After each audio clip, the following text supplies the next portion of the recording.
Welcome to Release Your Potential Now with Jane, your weekly dose of energy, wisdom, and healing, where we explore how energy shapes your life and how you can shift it to thrive in every area physically, emotionally, and spiritually. Each week, we'll dive into practical tools, real-world examples, and quantum energy perspectives to help you stay positive, navigate challenges, and reclaim your personal power. Whether you're dealing with stress, seeking balance, or curious about the energetic world around you, this is your space for insight, growth, and transformation.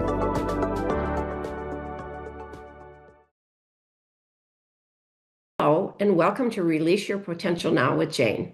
I'm Jane Phillips, and we're continuing our Be My Valentine series. Last week, we talked about being hard on yourself mentally and emotionally, and how love and support can feel unsafe, and how to soften the inner critic. Today, we're talking about self-love and out of the mind and into the body. Because for a lot of people, the real struggle is, do I understand self-love? The real struggle is, do I feel safe in my own skin? So if you've ever felt at war with your body, judging it, resisting it, pushing it, being frustrated by it, or feeling like it's not cooperating, this episode is for you. We're not forcing self-confidence. We're not pretending to love everything. We're simply going to talk about making peace and how peace with your body can start with small, doable shifts that build trust. So, if you feel like you're at war with your body, let's name what war can look like, because it's not always obvious. Sometimes it looks like harsh body talk, and sometimes it's more subtle. Ignoring pain until it gets loud, or maybe staying busy so you don't have to feel, or pushing through exhaustion like it's a badge of honor, or tightening your body, your jaw, your shoulders, maybe your belly without even noticing, or treating your body like a project to fix, not a place to live. And here's the key. Most people didn't choose this. A lot of us learned it. We learned to override our bodies to survive stress, trauma, pressure, or expectations. So peace starts with a different assumption. Your body isn't the enemy. It's been trying to protect you and communicate with you. And I want to say something really clearly. Physical self-love isn't about looking perfect. It's about rebuilding trust. When trust is missing, the body can feel like it's a problem, or it's unpredictable, or it's too sensitive, or not sensitive enough, or always demanding something, or something you have to control. When trust is present, the body feels more like a teammate, a home, a guide, or something you can listen to without panic. So today we're going to focus on trust-building behaviors, just tiny ones. And we're going to talk about why peace can feel impossible at first. For some people, making peace with the body feels scary because the body holds memories.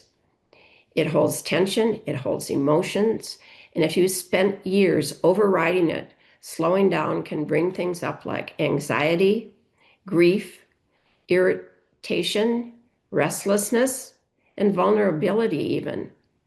So if you try to be kind to your body and immediately feel uncomfortable, that doesn't mean you're doing it wrong.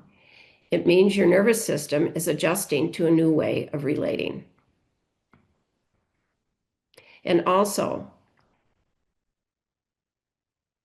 this matters. For many people, the war with the body didn't start with vanity. It started with safety. I want to name something gently. Some men and women can carry extra weight because at some point in their life, often early, being noticed did not feel safe. So the body may have learned a protective strategy. Blend in, take up space, don't attract attention, don't stand out. And it's not only weight, it can show up in how someone dresses, wearing baggy clothes, hiding shape, choosing styles that don't draw the eye. None of this means something is wrong with you. It means your system made a smart decision at the time. I'm going to keep you safe. So if you recognize yourself here, the goal isn't to shame the protection. The goal is to thank the part of you that adapted and then slowly begin teaching your system something new. You're safer now, and you can choose care instead of armor. So we're going to do something a little bit different. We're going to do what I call making peace with your body. And you can do this, repeat this daily. It's called a body peace check-in.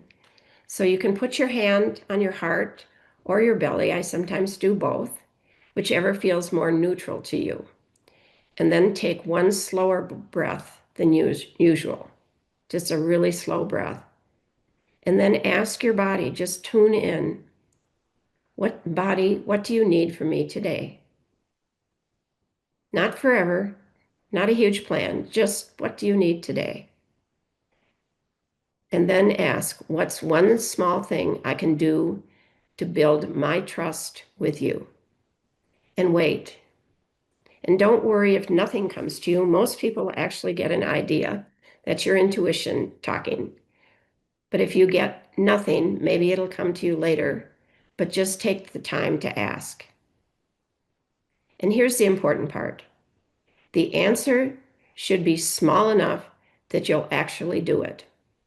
And when I was doing intuitive training, one of the things I learned is that your intuition doesn't give you a whole paragraph.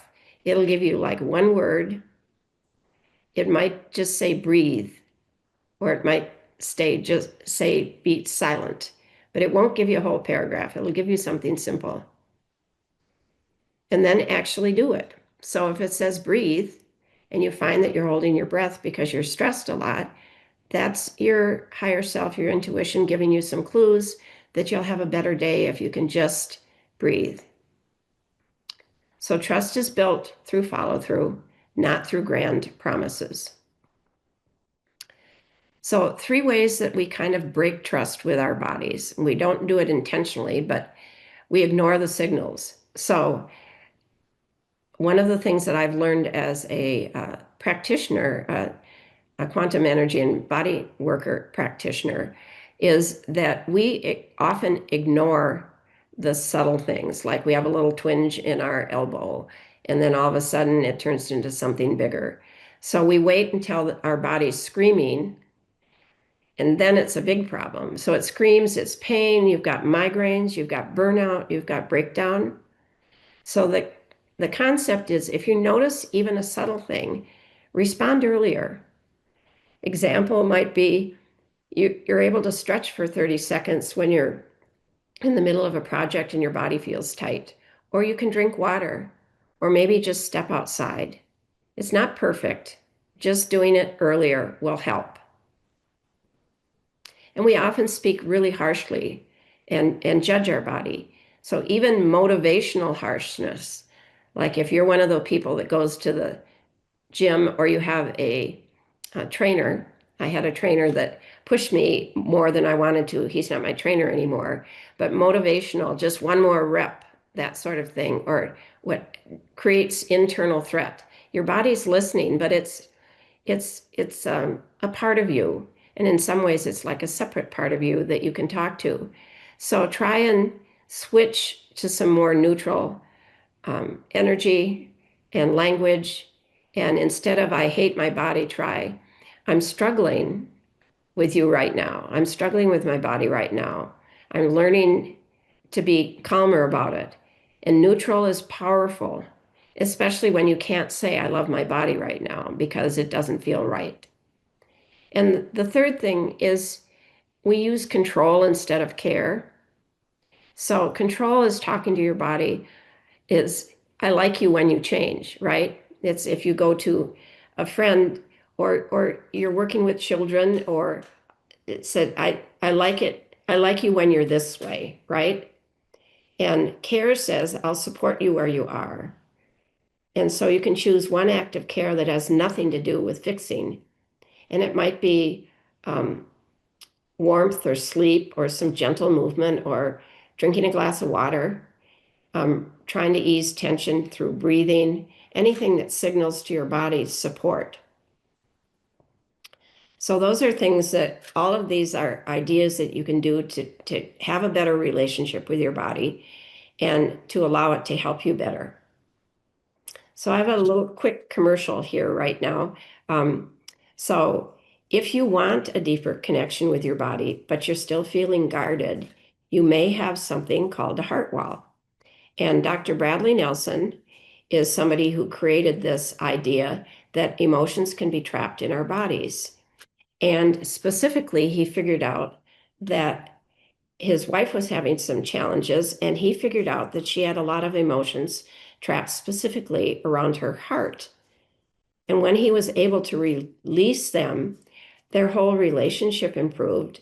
They had a great relationship, I believe, anyway, but it allowed her to be closer, both of them to be closer, because when the heart wall is released, emotional hits that you and I get, somebody says something, not trying to be harmful, but it lands wrong, they linger for days in your body and affect your mood. But without your heart wall, these hits move through faster, usually in my experience after mine was removed, within hours or days. I'm just not ruminating over something that somebody said.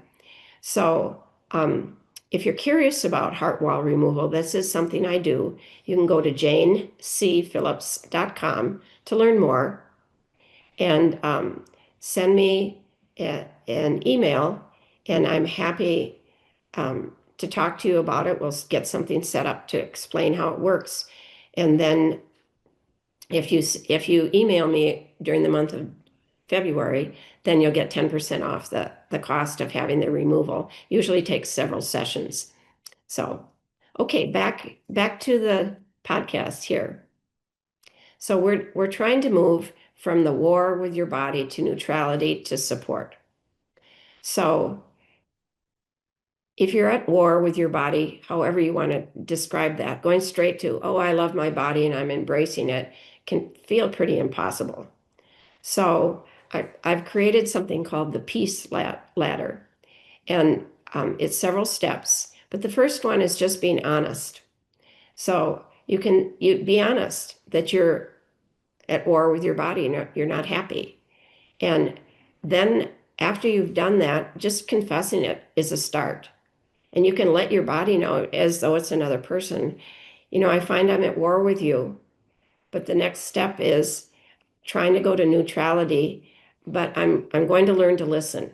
So you're giving me information, a little twinges of pain or something, and I'm going to pay attention. You're going to make a step to being willing to listen. And then the next step is to tell your body you're going to support it. So what am I willing to do to care for my body today, right? And you can ask your body if it's got some ideas. You might get an idea, and just small micro things. And to understand that your body does deserve respect and kindness. So thank you. And the last thing is step 5 is thank you for carrying me. And this is the real path. Your body is your home. You're here on planet Earth with a physical body for a reason. And it's meant to protect you and help you with learning. So give some appreciation. Thank your body for carrying me, okay? And this is the real path. You can move up and down without failing. So you're going to be at war sometimes, but step back and learn to listen. Be willing to support your body instead of abusing it, right? Support it and be kind and give it thanks.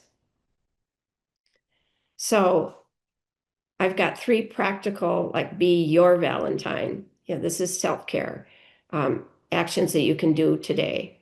And here are 3 actions that count as physical self-love, especially if you don't feel warm and fuzzy about it.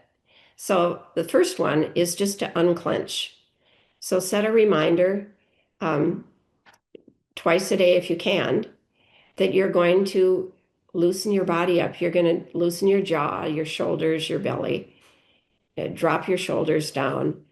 Take one long breath, and that's it. Just do it twice a day. So unclenching tells your nervous system, I'm not under attack.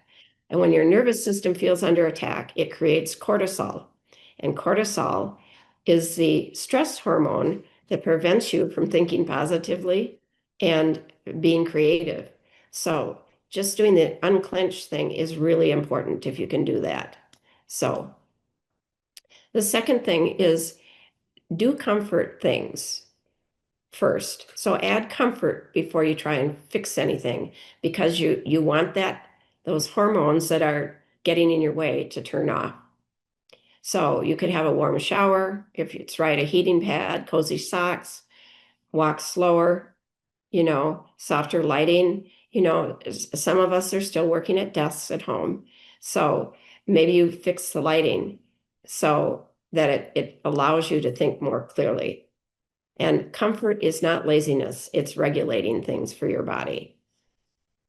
And then the third idea is to pick one small promise you can keep daily for a week. And we're talking small, not a full paragraph of things. We're talking drink a glass of water every day, or stretch for 5 minutes daily, or maybe go to bed 10 minutes earlier. These are small. Or a short walk, like you're at an office and you get a 5-minute break. So maybe you can walk around the building, walk in the parking lot, but do something that you're willing to do every day. And your body is learning to trust that you're going to take care of it through the consistency. And so there's some reasons why your body might resist the care, because you've got some self-talk. And people try things and then you feel resistance. And you're saying, well, this is silly. I don't know. She said 1 glass of water or 5 minutes of stretching. This is silly. It won't make a difference. It's not a big enough deal. Or you might be thinking, well, I don't deserve to take 5 minutes off, right? I'm too busy. Or my body's a mess. It's too late. There's nothing I can do right now. So the resistance is part of your protection that you've had. So instead of arguing with it, you can, like you're talking to another person, and you are, because you're talking to yourself, you can say, yep, feels weird. I've been surviving and I'm learning a new way now. So let's do it together. And then do the smallest version anyway. Peace builds through repetition. So if you've taken nothing else from today's episode, take this. You can make peace with your body without forcing love. Peace starts when you stop treating your body like an enemy and start treating it like a relationship with somebody else, one that is built through trust and consistency and small acts of care. So I'd like to thank you for spending time with me on Release Your Potential Now with Jane.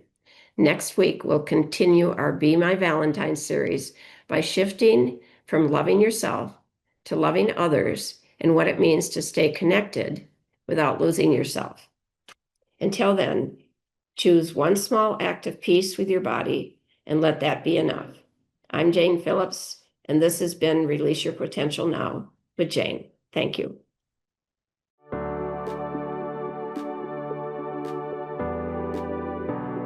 You've been listening to Release Your Potential Now with Jane, your weekly dose of energy wisdom and healing.